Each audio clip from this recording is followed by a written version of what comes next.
Queridos hermanos, leer, vamos a continuar con la carta del apóstol Santiago. Vamos al capítulo 3 y luego vamos a leer el Evangelio de Marcos, capítulo 9. Vamos a hablar un poquito de la transfiguración. Así que primero leamos a Santiago, capítulo 3. Dice: No os hagáis maestros muchos de vosotros, hermanos míos, sabiendo que nosotros tendremos un juicio más severo. Pues todos caemos muchas veces. Si alguno no cae hablando, es un hombre perfecto, capaz de poner freno a todo su cuerpo. Si ponemos a los caballos frenos en la boca para que nos obedezcan, dirigimos así todo su cuerpo. Mirad también las naves, aunque sean grandes y vientos impetuosos las empujen, son dirigidas por un pequeño timón a donde la voluntad del piloto quiere. Así también la lengua es un miembro pequeño y puede gloriarse de grandes cosas. Mirad qué pequeño fuego abraza un bosque tan grande. Y la lengua es fuego, es un mundo de iniquidad. La lengua, que es uno de nuestros miembros, contamina todo el cuerpo y encendida por la jejena prende fuego a la rueda de la vida desde sus comienzos. Toda clase de fieras, aves, reptiles y animales marinos pueden ser domados, y de hecho han sido domados por el hombre. En cambio, ningún hombre ha podido domar la lengua. Es un mal turbulento, está llena de veneno mortífero. Con ella bendecimos al Señor y Padre, y con ella maldecimos a los hombres, hechos a imagen de Dios. De una misma boca proceden la bendición y la maldición. Esto, hermanos míos, no debe ser así. Palabra de Dios. Bien, está claro, ¿no? Tenemos este tema de esta dualidad, ¿no? Uno trata de ser bueno, hacer las cosas bien, qué sé yo, pero la boca, ¿no? A veces no podemos contenernos y decimos cosas que no tendríamos que decir.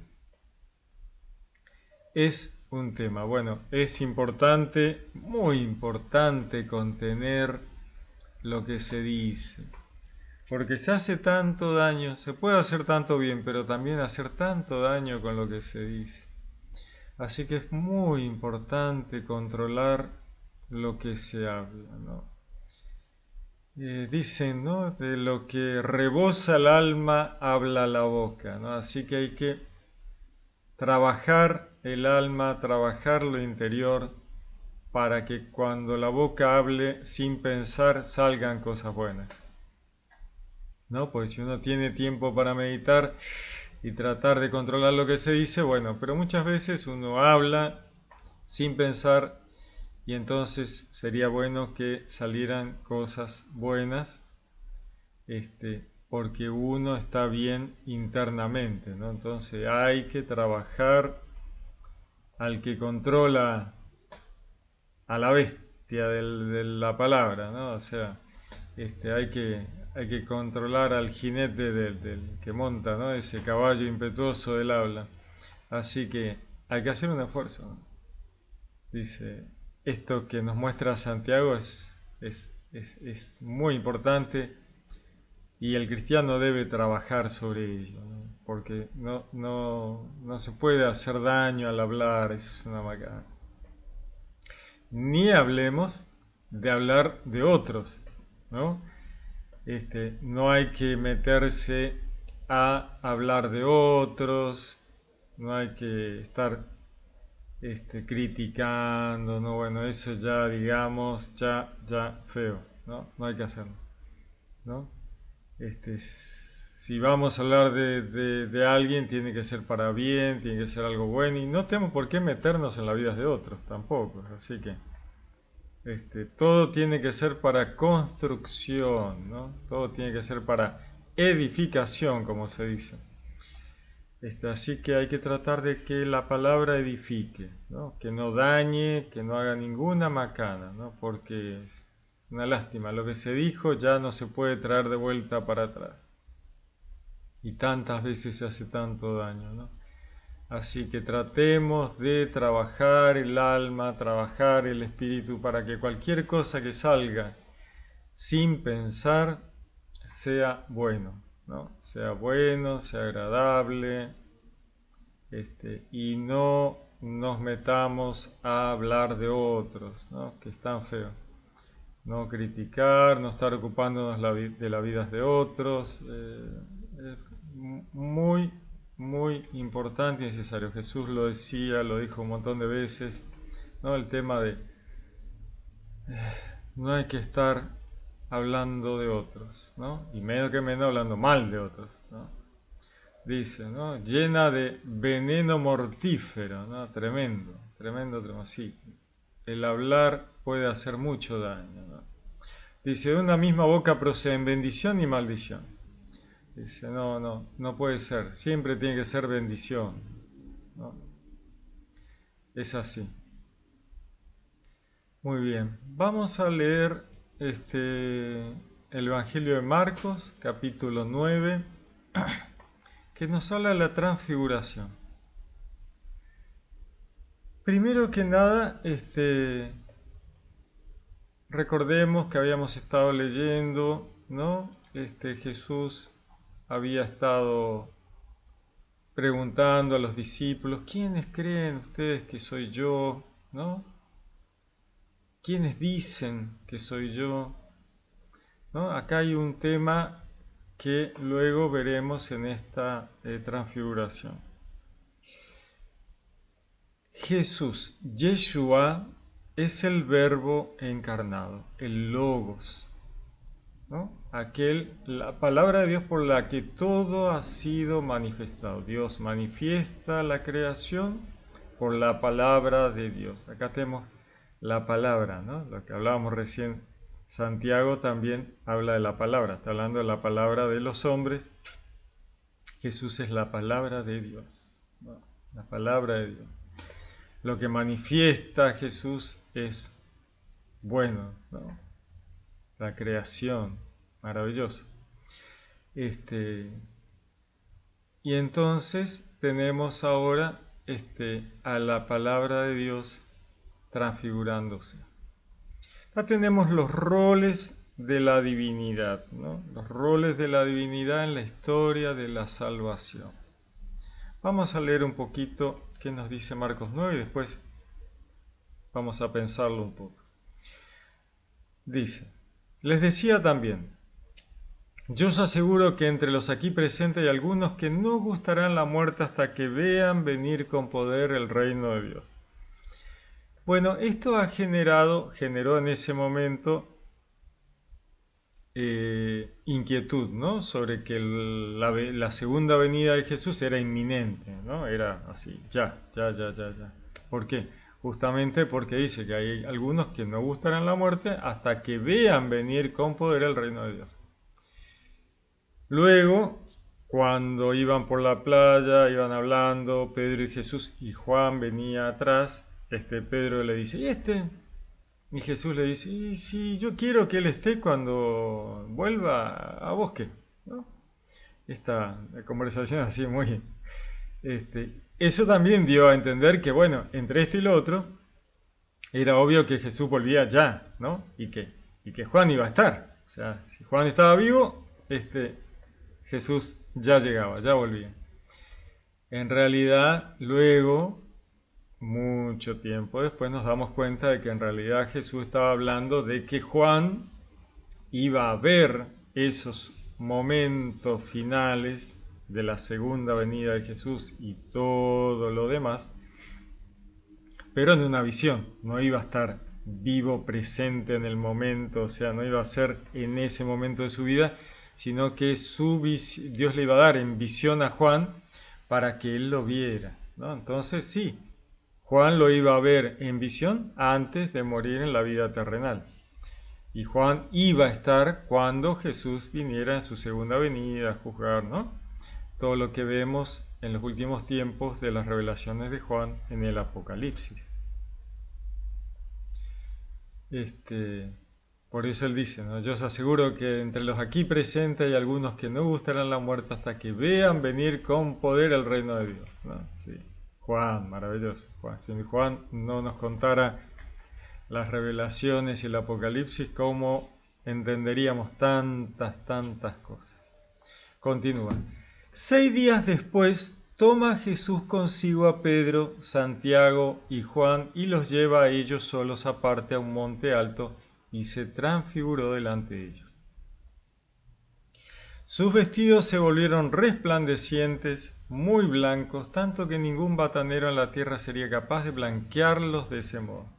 Se les aparecieron Elías y Moisés y conversaban con Jesús. Tenemos esta situación, ¿no? Jesús lleva a Pedro, Santiago y Juan para que vieran esto, ¿no? Entonces, delante de ellos se aparece Elías y Moisés en una situación así, muy especial, ¿no? De luz, de luminosidad, ¿no? De la divinidad que emana luz, pureza, ¿no? Vestido blanco de aquella visión del cielo, ¿no? Que ilumina a Elías y a Moisés. Acá tenemos, ¿por qué está en los 3 sinópticos y no está en el Evangelio de Juan, ¿no? La transfiguración. Elías representa todo lo que es los profetas y Moisés representa la ley mosaica. Y Jesús es obviamente el Mesías, el Cordero de Dios que quita el pecado del mundo, el Rey de los judíos, el descendiente de David, el Hijo del Hombre, un judío, como tenía que ser. Entonces acá, ¿qué tenemos en la transfiguración? Un resumen de las herramientas, mecanismos que Dios utilizó en la historia de la salvación para llegar a este momento, ¿no? Para llegar al momento en que Jesús paga el rescate, cierra, va con Dios, resucita y todo ha sido pagado y a partir de ahí la muerte ha sido vencida, el enemigo ha sido vencido, la vida eterna ya está para la humanidad, ¿no? La salvación está accesible, la puerta en el cielo abierta que nos dice Juan en el Apocalipsis. Y acá tenemos los roles, ¿no? Los roles de la divinidad, las herramientas de la divinidad, lo que Dios utiliza en este trabajo de enderezar los caminos de la humanidad para llegar a este punto perfecto en el cual Jesús muere como el Cordero de Dios que quita el pecado del mundo. Entonces tenemos estos íconos, así digamos, en cuanto a lo principal, ¿no? Como herramienta, ¿no? Los profetas, ¿no? Que Dios mandaba a los profetas para que le hablaran al pueblo, le hablaran a los reyes, intentaran que recapacitara a la gente y de esa manera evolucionar a la espiritualidad para llegar al momento en que el Mesías pudiera venir. Moisés, la otra parte, ¿no? Recibe la ley, recibe la Torá, ¿no? Fundamental. El libro, el pueblo del libro, ¿no? O sea, el libro, Moisés con la ley. ¿Para qué? Para llevar, evolucionar el pueblo, subir los escalones espirituales suficientes, ¿no? Jesús luego diría, no vengo a abolir, pero ni una coma, ni una tilde de la ley, ¿no? La vengo a dar perfecto cumplimiento, porque es todo un armazón unido, todo junto, o sea, todo trabajando exactamente juntos. La Torah oral, la Torah escrita, los profetas, ¿no? Dando la base para que pudiera llegar, ¿no? El Mesías, el Cordero de Dios que quita el pecado del mundo. Un rol de la divinidad. Yeshua, que significa la salvación viene de Yahvé. Entonces, todo un andamio, un armazón, ¿no? Y en la cual la presencia de Dios Padre se presenta como esta nube que llenaba el tabernáculo, ¿no? Y ahora la volvemos a ver acá, ¿no? Esta nube que llena todo, ¿no? Dice, entonces se formó una nube que les cubrió con su sombra y vino una voz desde la nube, este es mi Hijo amado, escuchadle. Entonces tenemos todo, ¿no? Tenemos la nube, que la vemos ya desde Abraham, cuando pasa la nube y el fuego sobre la ofrenda del sacrificio. Luego en el desierto, ¿no? La nube y el fuego caminando, ¿no? Yendo delante del pueblo que iba en el desierto. Luego la nube en el tabernáculo, ¿no? La gloria de Dios que llena el templo de Salomón, la nube desde la que le habla Dios cuando Jesús es bautizado por Juan. Y aquí estamos de nuevo, ¿no? O sea, todas estas piezas del rompecabezas de la historia de la salvación, ¿no? Todo ello. Y acá tenemos los tres evangelios sinópticos, Marcos, Mateo y Lucas, que toman distintos roles de la divinidad en la historia de la salvación, ¿no es cierto? Tenemos a Mateo, que se ocupa del hombre, de la humanidad de Jesús, ¿no? Jesús encarnado como hombre, el verbo, el logos, pero encarnado como hombre, ¿no? como humanidad, el cual en el momento de la crucifixión Jesús dice, Dios mío, ¿por qué me has abandonado? ¿Por qué dice? ¿Por qué me has abandonado? Porque toda la humanidad está atravesando a Jesús en ese momento y la humanidad esclava del pecado, del enemigo, cree haber sido abandonada, ¿no? Estoy esperando el rescate y Dios no viene a rescatarme, ¿no? Y ahora el Mesías, el que tendría que rescatarnos, está siendo crucificado. Nuestra esperanza se va con él. ¿Por qué me has abandonado? ¿No? Jesús atraviesa a Jesús. Él encarna toda la humanidad en ese momento, ¿no? La humanidad habla a través de él, ¿no? Tenemos a Marcos, ¿no? Que es el león. Cuando uno ve los vivientes en las revelaciones de Juan en el Apocalipsis, tenemos los cuatro vivientes, ¿no? El león, el hombre, el buey y el águila, ¿no? Las cuatro facetas, los cuatro roles principales, ¿no? Los cuatro roles de la divinidad en la historia de la salvación. Todos ellos son Yeshua, Jesús, ¿no? Pero Jesús es el logos, el verbo, la palabra de Dios. Jesús es la palabra de Dios, el logos, el que mantiene el universo funcionando, la creación, el que manifestó la creación y la va a desmanifestar cuando llegue su momento, cuando, ¿no? sea necesario desmanifestar, quizás para volver a manifestarlo algún día, no sabemos. Él es el alfa y el omega, el principio y el fin, nos dice Jesús. Así que Él nos está diciendo, ¿no? Que Él ha manifestado, Dios manifiesta la creación a través de Jesús, que es la palabra de Dios. El alfa y el omega. Él va a manifestar y Él va a desmanifestar. Y mientras tanto lo sostiene, lo mantiene funcionando, ¿no? Es espectacular. Bien, ahora tenemos las cuatro facetas de la divinidad y acá tenemos tres, ¿no? en los tres evangelios de Marco, Mateo y Lucas, que se ocupan en la transfiguración porque están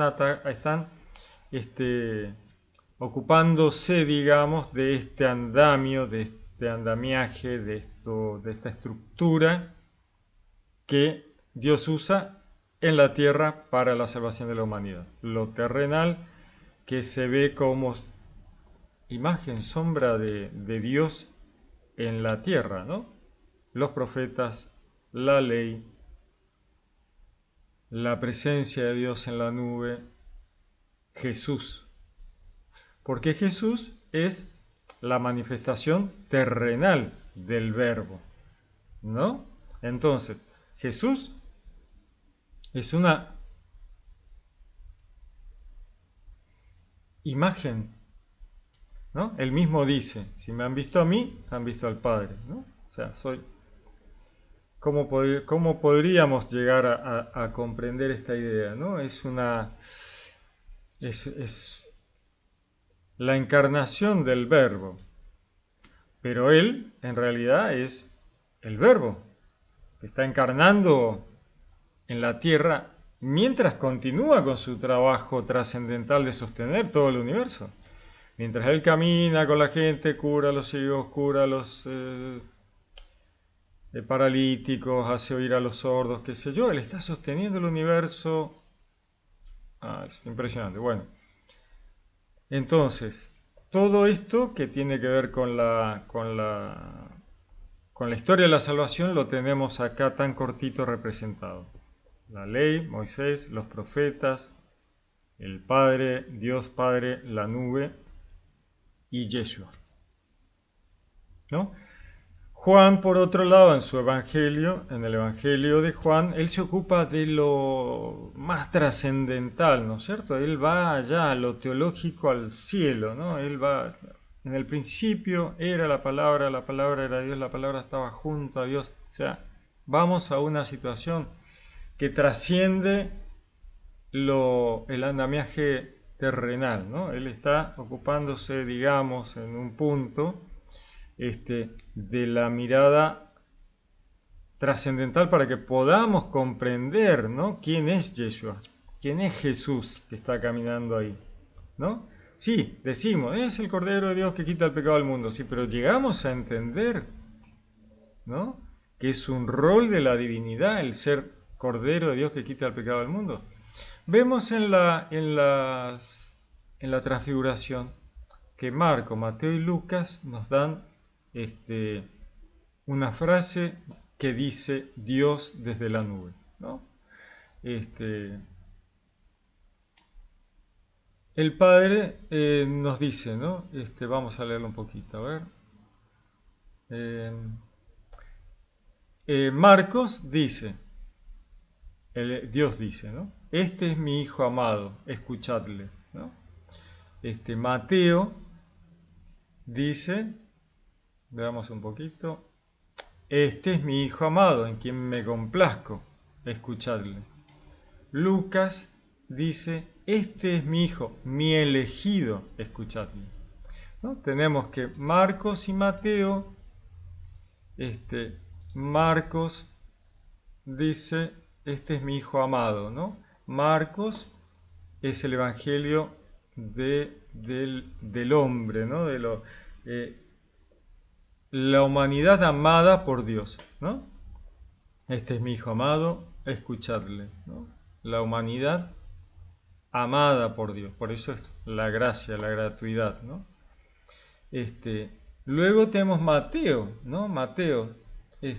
Perdón, vamos de vuelta. Mateo es el hombre, perdón, Mateo es el hombre, dice, este es mi Hijo amado, en quien me complazco, escuchadle. Marcos, que tiene que ver con la historia hebrea, el león de David, el tema de ser judío, ¿no? Judío.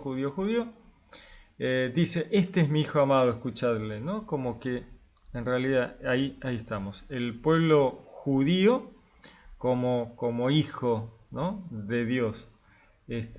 La humanidad en Mateo el Hijo también amado, en quien se complace, ¿no? La humanidad. ¿Tenemos? Y Lucas dice, este es mi Hijo, mi elegido. Recordemos que Lucas es el evangelio que se representa con el buey, que en realidad el buey que va al matadero, el animal a sacrificio, ¿no? El cordero de Dios que quita el pecado del mundo, el cordero, ¿no? Y aquí dice mi elegido, ¿no? Como el que elige, el que va a ser sacrificado, ¿no? Entonces tenemos estas situaciones que tienen que ver con la línea de cada uno de los evangelios, ¿no? Recordemos que Juan está identificado por el águila, porque la mirada de Juan es digamos, trascendental, ¿no? Entonces, tenemos estas situaciones que nos llaman a bajar otra vez, a analizar el andamiaje que Dios utilizó para lograr enderezar a la humanidad, traerla, enderezar los caminos, allanar los caminos para la llegada del Mesías, pagar el rescate, liberar a la humanidad, y todo por la gracia de Dios, ¿no? La gratuidad. Entonces, tenemos en este momento, ¿no? Jesús muestra esto a Pedro, a Juan, a Santiago, se los muestra y les dice, ¿no? No digan nada hasta que haya resucitado, ¿no? Como para que se entienda